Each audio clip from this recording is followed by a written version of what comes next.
Hey guys, Teresa Joy. I'm coming to you live today as a guest journalist for Jordan Sheridan. In case you have not seen me on his YouTube channel, I report on Tuesdays and Thursdays.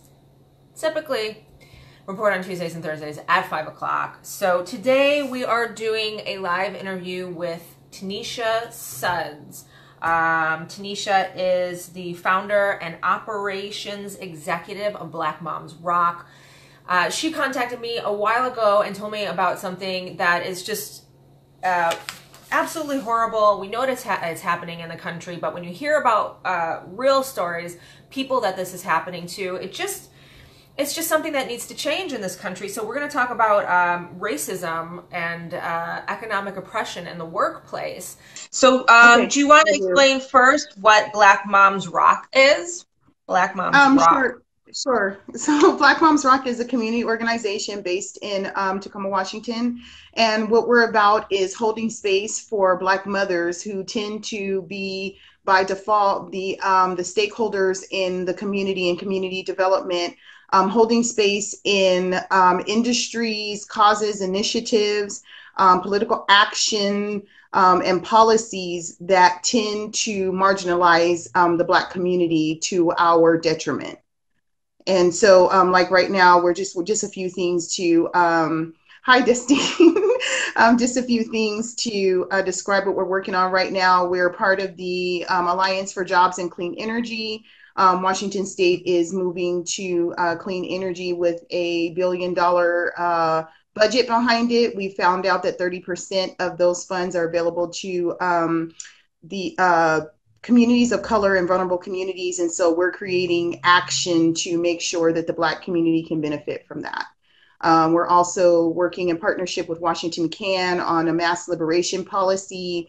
Right now, Washington State has no early parole process, and by mandate, every prisoner has to serve 85% of their sentence. And so we're working in partnership with Washington CAN to develop a policy that will be approved by the state legislatures to create an early parole and early release process.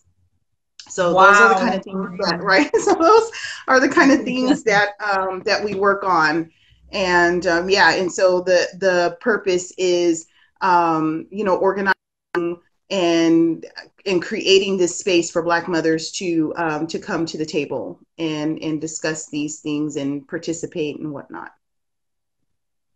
Wow. When did this organization begin? Um, Ironically, it began May of 2017 was when the effort started, and our first organizational effort was a collaboration on a mayoral forum just before the primary election started here in Tacoma. Wow. So, like just a year and you're already doing this Yes, much. You're busy. just a year. Yeah, yes. You're Only it moving. goes to show what you can do with a year. Goes No to show what you can kidding. do with a whole year. See, everybody, that is motivation that we can make changes. We don't have to sit here and feel hopeless. Like, look at what you're doing, and that's only 1 year. Imagine where you're going to be at in 10. It's good. It's Oh, there's yeah, I see it. I've got my eye on the prize. I can see it. no, I can tell. So, we're going to talk about basically like racism and economic oppression in the workplace. Mm-hmm. So, I'm just going to let Right. you tell us like what you've been seeing. And this is things that you've seen firsthand in situations where you're seeing what's happening to Yeah. individuals and how Right. badly and how they're being mistreated. Like very Mm-hmm. qualified people who are qualified in their field of study who are not getting jobs, and then they're going and Mm-hmm. they're finding out that sometimes there are people who are getting those jobs who have criminal records when their records Exactly. are clean, things like that. So just yeah, tell us, tell us. So I reached out to you to have this discussion because of a just people venting on a post and talking about their personal experiences. I mean, I know that it happens. I've been in HR and recruiting, and I myself have been influenced to, in corporate to position certain candidates, who are not people of color to receive a job offer rather than providing a platform for the most qualified candidate to receive these not just entry, and don't get me wrong, entry level jobs are important, but these are jobs that could be tied to wealth mobility, and so just a few people were chiming in on my page, a couple of engineers with their engineer degrees and who have firsthand knowledge that, the jobs that they've sought, they were not hired, and candidates who were white with criminal backgrounds were indeed hired. I won't go into detail because she's asked me not to at this time, but we will want to do a follow-up series and bring specific individuals into the expose. I also have a Facebook friend who she actually was impeded from receiving her license to practice law after having after receiving her degree. She passed the bar, and she was told that she was not being issued her license because of concerns around her character, and she had absolutely no criminal record whatsoever. No criminal record whatsoever, and yet and still, and it took her months to get through that. She got her license to practice last week. So oh my God, thank God. Yes, she did. Oh she got her license to practice last week. So that was awesome. Yeah, she got it. So point when she felt like she might want to just give up and let them right. win. Yeah, it was really tough for her. And she shared that, she got it, but she shared while she was going through this economic, oppressive and debilitating situation. She shared that, she was fearful that she would not be able to bounce back from this, mentally, just because of the stress and the toll and, the anxiety that was created around or by this situation, directly by this circumstance, which she had no control of. She did nothing to bring it upon herself.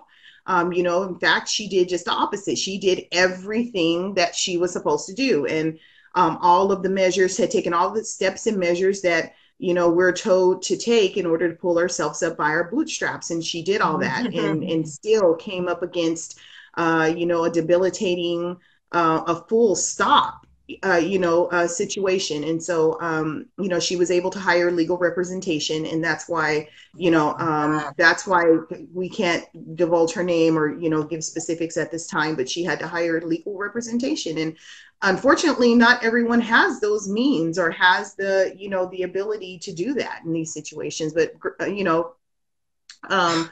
gratefully she did, she was able to.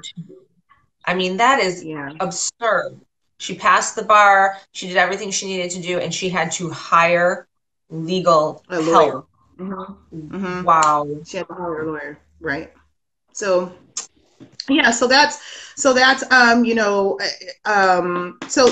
why I decided to go ahead and with your help and the help of any other media outlet folks to launch an expose on this. And the main thing, Teresa, is that especially these days we're hearing from most Americans that they believe that Trump and his administration and racism and inequities and all of these things that we know have existed as American, as a part of our American society fibers, hearing that this is absolutely horrid and we're appalled by this, and yet and still it seems to not only to continue to happen, but it seems like it's becoming more and more blatant in regards to economic opportunities, particularly on the job in hiring practices. I've done a lot of work over the past 10 months with providing information, data, articles to an HR firm in Ireland. And one of the things that I've been providing to them is studies on strategies to work around, eliminate, to dissolve hiring biases. And so what I'm saying is that according to, what I've done, the work that I've directly done, the information, the tools, the data, everything is out there. We don't have a lack of studies. We don't have a lack of tools. We don't have a lack of information on how to eliminate hiring biases. And yet and still, they continue to happen at alarming rates. So yeah, that's the. What do you think about that? People feel that it's only when Trump became president and all this started, that they don't believe that it was a problem before. Right. So, like many others, I believe that, and from what I've seen and studied, that Trump is actually, his election to the office of president is the symptom. It's not the cause. It's not the initial spark to all of this. It's a symptom of what we've been experiencing for years and years and years. And it's a symptom that has gone unchecked. It's an issue that has gone unchecked. And I believe that Trump's coming into office is just an indicator of how out of control it is. So that's my thought on it. I mean, we have studies, we have deep studies, reliable studies by departments of labor, going back over 20, good data going back as far as 20 years, into this on a consistent basis. I want to say some of the studies that I've seen even go as far back as, the 1960s, in when at a point in time when there was a huge change in what it meant to be employed, and, management became like a huge,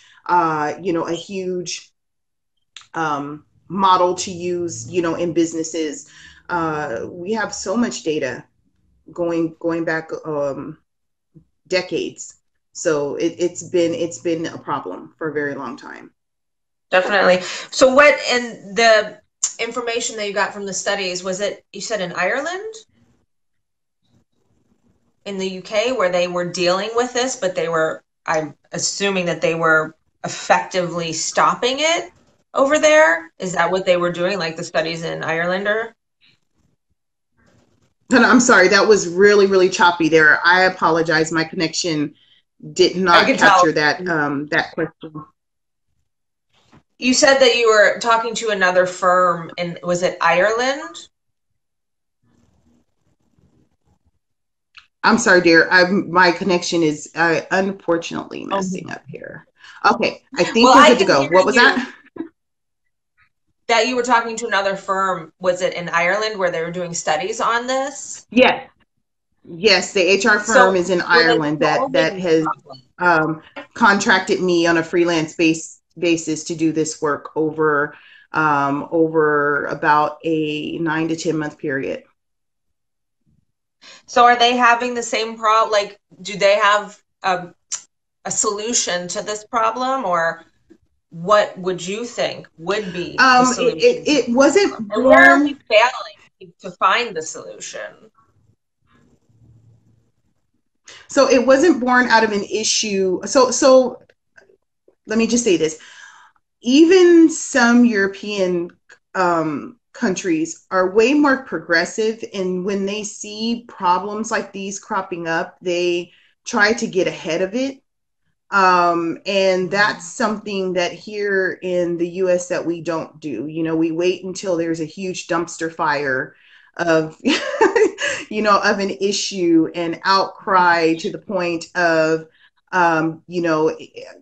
incest anger before we try to scramble and hurry up and put out the fires and, make everything okay. So their desire to get on top of this was not born out of to have so much having an issue, but prevention. It was prevention based.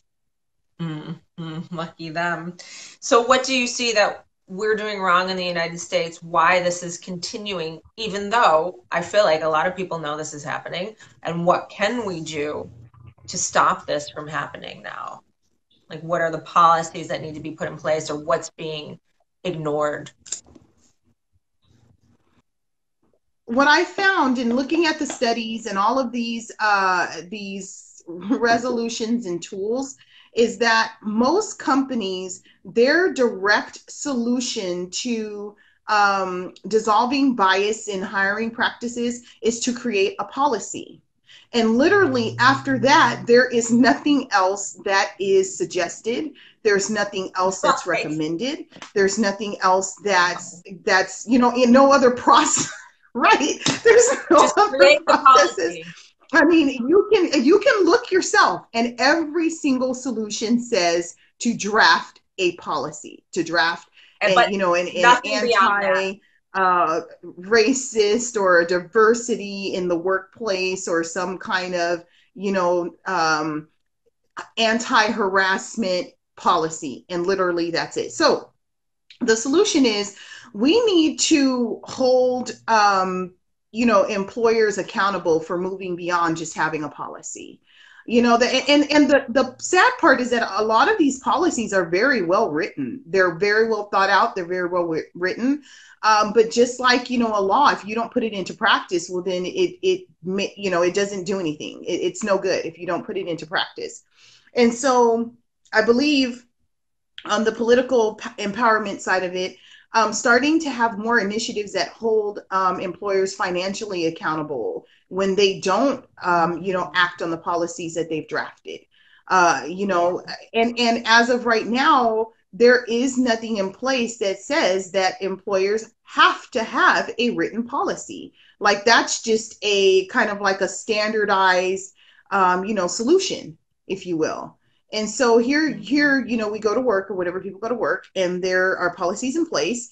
And, the HR departments aren't held accountable to any federal, state, local standard that says, you have to act on the policy, on your written policy. Well, you have to have one in place. It has to have this language in it, and you have to act on it in this amount of time. Once you receive a complaint, right. So I mean, the EEO is there, and I've heard really good things from people who have to go through the EEO, but they're slammed. It's like, as of right now, they're the only bottom line entity available for people to submit complaints to. And then with that being said, in order to go through the EEO, you have to be hired first. And what we're talking about is people not even getting through the door. They're not even getting the right. So if you don't even get the job, and that you're being discriminated against, the EEO really, I mean, they could. I mean, there's the ACLU, but there again, these are entities that are slammed with all natures of requests. And of course, if you're people who are on the job already experiencing discrimination are the ones that are going to receive priority when dealing with the EEO. So the other thing that I wanted to talk about, we're talking about solutions and resolutions, is that I think that we're beyond the point of looking at income and wage gaps. The wage gap delta between communities of color, the Black community, and white America just continues to widen and widen and widen.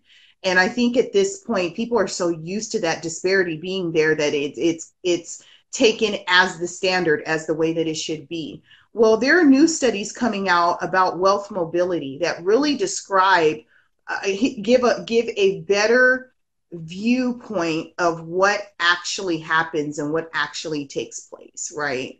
And so I think that we need to, I wouldn't say to do away with income disparity, studies and data and research, but also for those looking at what's really happening to study wealth mobility and to take wealth mobility into consideration. Yeah, that's pretty much it. And then another thing, I had mentioned drafting policy.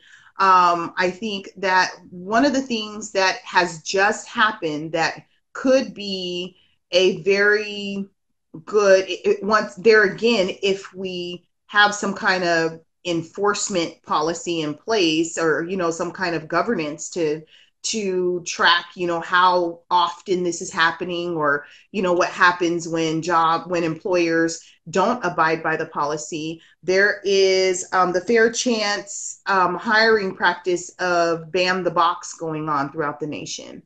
And right now, there are 150 cities in the United States that have approved the policy to ban the criminal records box.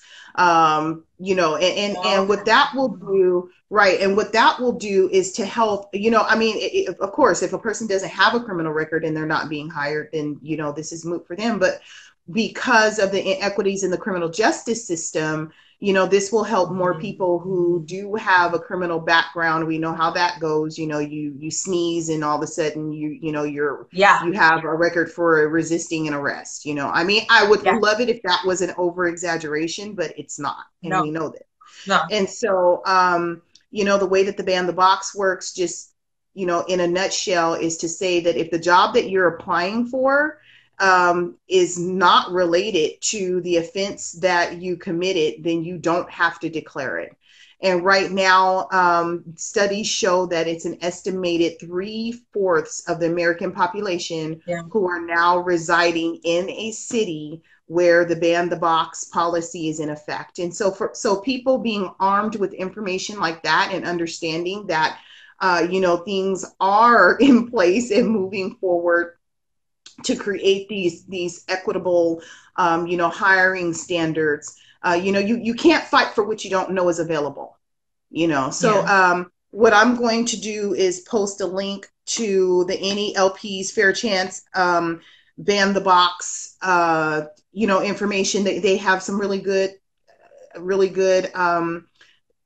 details in there, and also they have a link to where people can get involved in their local cities if they know that the ban the box policy has already been approved. So those are three, solutions that I can think of that are readily available at our fingertips. We just have to be, like I said, most Americans claim that they're outraged by, inequity at this point and racism at this point. And now we need to put our actions where our mouth is. Absolutely. I've been doing a lot of work. A lot of my videos on the YouTube are, I've done a lot on mass incarceration, and they were saying how, well, first of all, two of my reports recently were there's one man who's been in jail for 10 years. He has never been tried or convicted. 10 years. He hasn't been to trial yet, not even found guilty. 10 years he's in there. $30,000 to $40,000 a year to have someone in prison. And I can't remember the stats exactly, but huge amounts are non-criminal violations. Some just have to do with drugs, some less. There's another guy I did a report on today. He is facing up to 12 years in prison for shoplifting. So he went into Walmart and he $37.50. I think he shoplifted off 4 years ago. He was a repeat offender, and they charged him with a felony instead. So now he faces up to 12 years in prison. So mass incarceration is everywhere, and they're showing that, when people go to prison and they come out, they can't get jobs, or they're getting jobs that don't pay well. And then it's a cycle, and it's a cycle. So yeah, I mean, it all has to stop. And the fact that we're putting people in prison for shoplifting, for selling marijuana, for tiny crimes that literally we could just be doing other community service or something else. It's really scary. But really what's behind it all is like the politicians are getting millions. That's it. It's the money. It's the money, right? The money that they spend, the money they spent in the last elections, the private prison industry, millions. So they're gonna, yeah, like you said, they're gonna put you in jail for sneezing, and then you're gonna come out and you won't be able to find a job. And if you do, it's Right. gonna be a job where it's not paying enough for you to take care of your family. Right. Exactly. So, Exactly. but I mean, so how do we solve it?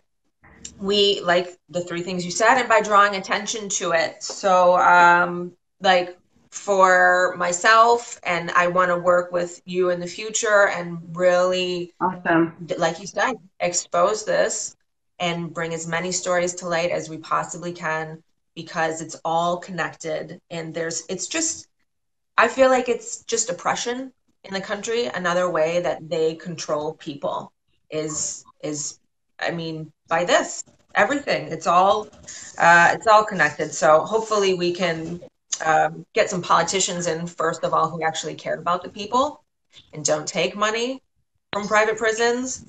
I could see you running for something. So I always say that. I want you to run for something someday. But Hold on. I think this thing is losing you again. Hold on.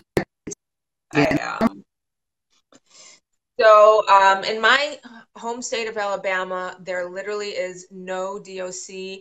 There's only Alabama Prison Industry, API. When you privatize prisons, they will fill beds 12 years for shoplifting. Absolutely. Absolutely. And that's what's happening. So I don't know if we're going to get Tanisha back, but I will be working with her in the future. We're going to try to shed as much light on this as possible and get as many people involved as well. Maybe we can get some interviews with people who this is happening to. So if this is happening to you, or you know someone who this is happening to, feel free to IM Jordan or myself, or leave it in the comments, and we'll get in touch with you, and we'll Awesome. set up interviews, because we need to. I'm talking to like anybody who's Right. this is happening to, so that we can expose this problem. So. And next time, I don't know if you can hear me, but we'll use a better app to do our split screen. And Okay. Well, this was good. Yes, we made it. From the beginning to the end, we made it. So we did. But when we edit it and put it on YouTube, it will look like there was no problems at all. Right. No one will know. We'll look just great. Right. Okay. Well, thank you for talking to me, and we will definitely stay in touch. And awesome. We're gonna, yes. Looking forward to it. To shed as much light on this as possible. But thanks for everything that you do. Like, holy crow. Well, thank you. You are amazing and a constant source of, you know, just hope for anybody. You know, we get down, right? Sometimes it seems like the battle can never be won. But sometimes, but you know, sometimes we got to keep fighting. So thank you for your help and for the exposure, you know, getting these things out there. I really, really appreciate the work that you guys do. Really do. Thank you. All right. We'll stay in touch, and we'll talk later, and you'll see Tanisha again, and follow her on Facebook if she accepts you. I don't know, but she's amazing, amazing, amazing. Okay. Thank you. All right, dear. I am gonna go ahead and shut off because it's starting to have you going wonky again, and I'm like, we got through it. So, all right, I will catch up with you and see how we can move this thing forward. For sure. All right. Thank you. All right, dear. Have a good night. Good night. Yeah, you too. Okay, guys, I also want to remind you, Jordan is going live, probably still live right now on YouTube at the Democratic primary. Paula Jean Swearigan is primarying Joe Manchin. And if you didn't see my report on that, I think it was last week, check that out. She is an incredible, incredible person. And again, thank you so much for putting Jordan back out on the street with your subscriptions to Patreon. So that was Tanisha Suds, amazing woman. Imagine if you caught the beginning, all that she's done in 1 year. So I do feel, even though at times it seems very hopeless, we're fighting against these politicians who just take money from corporations and then pass policies that the corporations want instead of people. I feel that there is hope. because we have people like Tanisha and people like you and Jordan and progressive candidates are popping up everywhere. I did a report today on Cynthia Nixon. We have a lot of hope. So it's not as dreary as it seems. I always say Trump was the candidate. He's the one who sort of set this in motion in a way by being such a blatantly corrupt human. We have shed light on a lot of the problems in this country that previously many people didn't think existed, and they do.